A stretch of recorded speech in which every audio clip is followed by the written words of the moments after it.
WhatsApp everyone, welcome back to the channel. और आज हम कंटिन्यू करने वाले हैं अपना जर्नल एंट्रीज। और जर्नल एंट्रीज में आज डिस्कस करने वाले हैं entries related to banks. Banking transactions आज सारी कवर अप कर देंगे और क्या क्या एंट्रीज होती हैं, काफ़ी इंपॉर्टेंट होती हैं। और पिछले वाले पार्ट से कनेक्ट करके चलना, मुझे पूरी उम्मीद है आपने 3 पार्ट्स जर्नल के पहले देख लिए होंगे। अगर नहीं देखे हैं तो चैनल पे जाओ, प्लेलिस्ट में जाओ और उस प्लेलिस्ट को प्रॉपर्ली फॉलो करो। बिल्कुल लेटेस्ट प्लेलिस्ट है, इसी सेशन के हिसाब से बनाई जा रही है और आपके लिए काफी ज्यादा इजी वे में समझाया जा रहा है। तो चलो फिर शुरू कर लेते हैं बिना टाइम वेस्ट करे हुए। बट वीडियो को लाइक कर देना और सबके साथ शेयर करना। और अगर आप पहली बार चैनल पर आए हो तो यार फॉर्मेलिटी है छोटी सी, सब्सक्राइब कर देना। चलो लेट्स बिगिन। अब गाइस, बैंकिंग में जितनी भी इंपॉर्टेंट ट्रांजैक्शंस होती हैं वो सभी ट्रांजैक्शंस मैंने बोर्ड पे लिखी हैं। इसके साथ साथ कुछ 2 या 3 ट्रांजैक्शंस और हैं, वो भी मैं इसी वीडियो में आपको समझाऊंगा। जैसे ये कंप्लीट होंगी तो इन्हें हटा के वो 2-3 ट्रांजैक्शंस लिख देंगे। तो आप मेरे साथ साथ इन ट्रांजैक्शंस को भी नोट कर लेना और एंट्रीज को भी नोट कर लेना, जिससे आपको हेल्प मिले। तो चलो आज हम डिस्कस कर रहे हैं, आज का वीडियो डेडिकेटेड है बैंकिंग ट्रांजैक्शंस को। तो बैंकिंग ट्रांजैक्शन में सबसे पहले आता है when cash is deposited into bank. जब हमने कैश जमा कराया बैंक में। तो देखो यार, तुम लोग को पता है 3 रूल्स मैंने तुम लोगों को बताए हुए हैं। क्या तीनों रूल्स मैं यहां लिख देता हूं, चलो। Debit what comes in, credit what goes out, ठीक है। दूसरा debit the receiver, credit the giver, ये भी आपको पता है।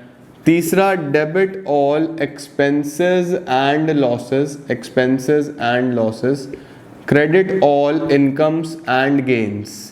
तो ये हमने आपको 3 रूल्स बेसिकली समझाए हुए हैं, ठीक है ना। अब इन 3 रूल्स पे बेस्ड ही हमें सारी एंट्रीज अगली वाली करनी है। क्या क्या एंट्रीज हैं वो, मार्कर कहाँ गया हमारा, चलो देखो। सबसे पहले when cash is deposited into bank, जब कैश जमा कराया तो सबसे पहले डेबिट व्हाट कम्स इन, क्या कुछ आ रहा है, नहीं। तो अगले वाले की तरफ चलूंगा, डेबिट द रिसीवर। क्या बैंक रिसीवर है? अगर आपने बैंक में पैसा डिपॉजिट कराया है तो bank is the receiver, yes. तो बैंक रिसीवर है, इसलिए बैंक को करूंगा डेबिट। तो मैं लिखूंगा बैंक अकाउंट डेबिट। डेबिट तो पता चल गया। क्रेडिट के रूल्स चेक करें। क्रेडिट का पहला रूल है क्रेडिट व्हाट गोज आउट। आपके पास से कुछ भी जाता है क्रेडिट करो। जब मैंने कैश डिपॉजिट कराया तो मेरे पास से कैश जा रहा है, तो एंट्री बनेगी bank account debit to cash account, ठीक हुआ। नरेशन लिख देंगे कैश डिपॉजिटेड इनटू बैंक। तो सबसे पहले एंट्री कैश डिपॉजिट कराने की बनती है, bank account debit to cash account. दूसरी क्या है, when cash is withdrawn from bank. हमने बैंक से पैसा निकाला, कैश इज विड्रॉन। अगर पैसा निकाला तो शुरू से रूल पढ़ेंगे डेबिट व्हाट कम्स इन। क्या कुछ आ रहा है, कैश आ रहा है, तो करूंगा मैं कैश अकाउंट डेबिट। अगर बैंक से पैसा निकाला है तो कैश आ रहा है ना, कैश अकाउंट डेबिट। क्रेडिट क्या करूं, क्रेडिट व्हाट गोज आउट, क्या कुछ जा रहा है, नहीं। क्रेडिट द गिवर, क्या बैंक गिवर है, यस। और गिवर को करते हैं क्रेडिट, तो करूंगा बाय बैंक अकाउंट। तो एंट्री बनेगी cash account debit to bank account. Cash account debit to bank account हमारी एंट्री बन जाएगी। इसके बाद when cheque is receive from customer. अब देखो, एक कस्टमर से चेक मिल रहा है, ठीक है। कस्टमर ने मुझे क्या प्रोवाइड करा, चेक। तो डेबिट व्हाट कम्स इन, कुछ आया, यस, चेक आया। Cheque is receive from customer, तो मैं लिखूंगा cheque in hand account debit. Cheque in hand account debit. Credit the giver, फिर से गिवर कौन है, कस्टमर। तो हम करेंगे cheque in hand account debit to customer account. ये हमारे पास ट्रांजैक्शन हो गई, एंट्री हो गई। अगला when the cheque is deposited into bank. अब ध्यान रखना, इन दोनों में ये एंट्री तब होगी अगर ये अलग डेट पे हुआ है और ये अलग डेट पे हुआ है। अगर ये जो चेक मिला और सेम डे डिपॉजिट हो गया, सेम डे डिपॉजिट हो गया, तो फिर एंट्री कुछ और बनेगी। ये ध्यान देना है, इन दोनों की डेट अलग अलग होनी चाहिए। सपोज ये 4 अप्रैल को चेक मिला है और डिपॉजिट हो रहा है 5 अप्रैल को, तो 2 एंट्रीज होंगी। अगर ये 4 को मिला, 4 को ही डिपॉजिट हो गया ना, तो एक ही एंट्री होती है कंबाइन। अभी बताता हूं कैसे, देखो 4 को मिला, लिख दिया। 5 को बैंक में जा रहा है, तो who is the receiver, bank is the receiver. तो एंट्री बनेगी bank account debit, bank account debit. आपके पास से क्या जा रहा है, credit what goes out to cheque in hand account. आपके पास से चेक चला गया, ठीक है। तो ये तो हो गई बात तब जब ये अलग अलग डेट्स पे हुए हो। इन केस ये सेम डेट पे हो, सपोज ये लिखा हो cheque is receive from customer and deposited on same day.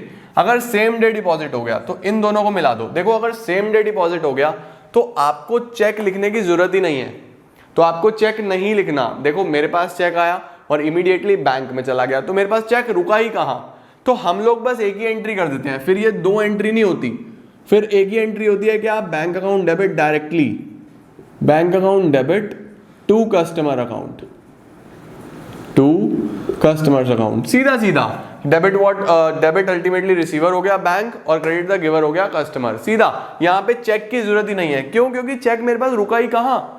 Check की नीड कब होगी? जब आपको रिसीव अलग डेट पे हुआ और डिपॉजिट अलग डेट पे हुआ, ठीक हुआ। इसके बाद आता है if cheque is dishonoured. Dishonour का मतलब क्या होता है? देखो डिसऑनर को हम आम भाषा में बोलते हैं बाउंस होना, चेक बाउंस हो गया, आपने शायद सुना भी होगा। उसका मतलब क्या होता है कि मुझे किसी से चेक मिला 50,000 रुपीज़ का और उसके अकाउंट में 50,000 थे ही नहीं, उसने हमारा उल्लू बना दिया कि ये लो चेक ले जाओ, पैसा ले जाओ, और उसके बैंक में तो इतना पैसा ही नहीं है।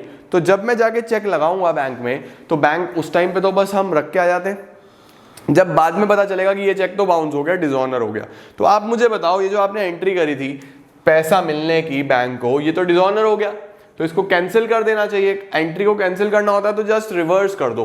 तो अल्टीमेटली इसी एंट्री का रिवर्सल, क्या रिवर्स करूंगा? Customer account debit, customer account debit to bank account. इस बार हमारी एंट्री बन जाएगी जस्ट डिपॉजिट होने की रिवर्स, क्योंकि यहां पे क्या हो चुका है, जो चेक आया था वो डिसऑनर हो गया, डिसऑनर हो गया तो ये एंट्री कैंसिल करनी है पैसा मिलने की, इसको जस्ट रिवर्स कर दो, ठीक है जी।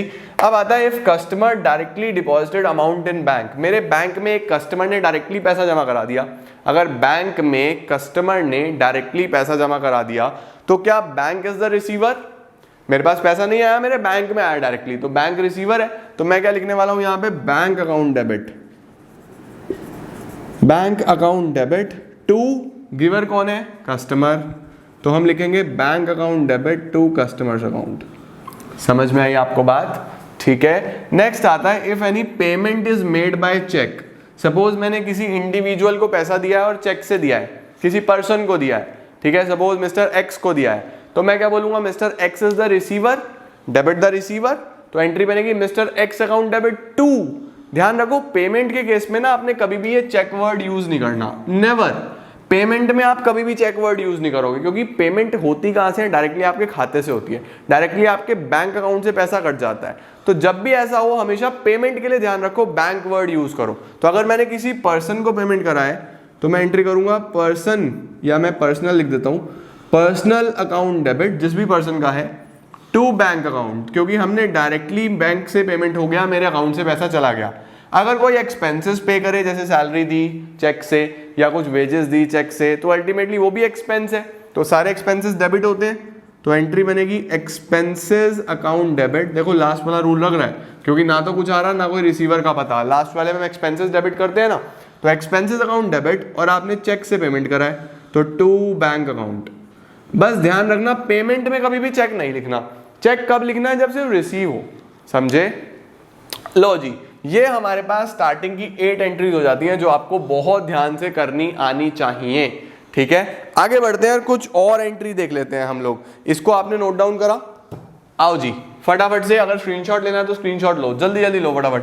अब करते हैं हम लोग अगली वाली एंट्रीज। अगली वाली एंट्रीज क्या है हमारे पास? सभी लोग बहुत ध्यान से समझेंगे, जल्दी जल्दी से समझ लो, क्योंकि इंपॉर्टेंट होती है बैंकिंग ट्रांजेक्शंस और आपके एग्जामिनेशंस में पूछी जाती है। सबसे पहला ट्रांजेक्शन मैं लिखता हूं, when cash is withdrawn from bank, when cash is withdrawn from bank, जब हमने बैंक से कैश निकाला for personal use, for personal use, कि प्रोप्राइटर ने अपने पर्सनल यूज के लिए निकाला। अब आप मुझे बताओ, जब भी पर्सनल यूज के लिए निकालता है क्या हम उसको ड्रॉइंग्स बोलते हैं? यस, उसको हम क्या बोलते हैं? ड्रॉइंग्स। तो यहां पे एंट्री क्या बनेगी? Drawings account debit, drawings account debit, और बैंक से निकला है तो क्या लिखेंगे? To bank account. सही हो गया। यूजुअली हम drawings account debit to cash account करते हैं ना, अब यहां बैंक से पैसा निकाला तो क्या होगा? Drawings account debit to bank account. उसके बाद when interest is charged by bank, when interest, ध्यान देना, is charged by bank, जब बैंक ने हमारे से इंटरेस्ट लिया। अब मुझे बताओ बैंक जब भी हमारे से इंटरेस्ट लेता है तो क्या हमें कभी कैश में पे करना पड़ता है या बस खाते में से कट जाता है? खाते में से कट जाता है। और इंटरेस्ट हमारे लिए एक्सपेंस हो गया, सभी एक्सपेंसेस होंगे डेबिट, तो एंट्री बनेगी interest account debit to bank account, to bank account. अच्छा, अगर सिमिलरली यहां पे मैं ये कर दूं कि इफ सेम टू सेम लिख दूं when interest is received from bank, हमें बैंक से इंटरेस्ट मिला। अब मुझे बताओ, अगर बैंक में हम इंटरेस्ट पे नहीं करते जाके, तो क्या आपको कभी बैंक ने कैश में इंटरेस्ट दिया है कि आपका इंटरेस्ट बना हुआ है 500 आके ले जाओ? ऐसा तो कभी नहीं हुआ।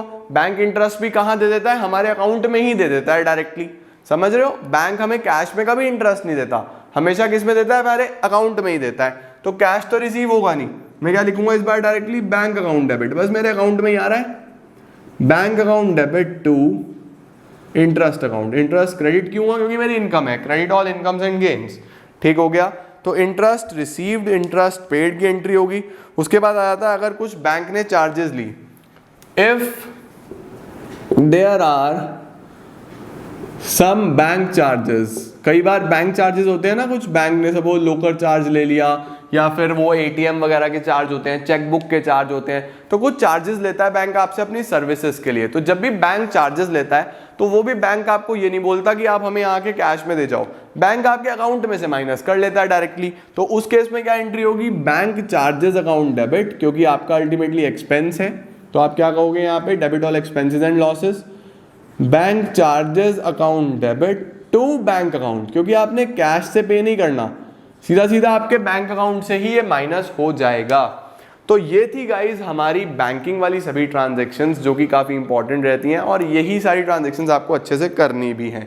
नेक्स्ट क्लास में हम लोग डिस्कस करेंगे कुछ एडवांस जर्नल एंट्रीज के बारे में, जिसमें कि ओपनिंग एंट्रीज और आउटस्टैंडिंग प्रीपेड एक्रूड अनअर्न्ड समझाए थे ना अकाउंटिंग इक्वेशन में, तो उन सभी की जर्नल एंट्रीज देखेंगे और फिर हमारा चैप्टर बिल्कुल लास्ट में आ जाएगा, एंडिंग पे आ जाएगा, कंप्लीट हो जाएगा। तो this is it for today guys. Hopefully आपको सभी एंट्रीज समझ में आई होंगे और आपने सबके प्रॉपर नोट्स बनाए होंगे। तो आज के लिए इतना ही, जल्दी मिलते हैं आपको नेक्स्ट पार्ट के साथ। Till then take care, bye bye, thank you so much.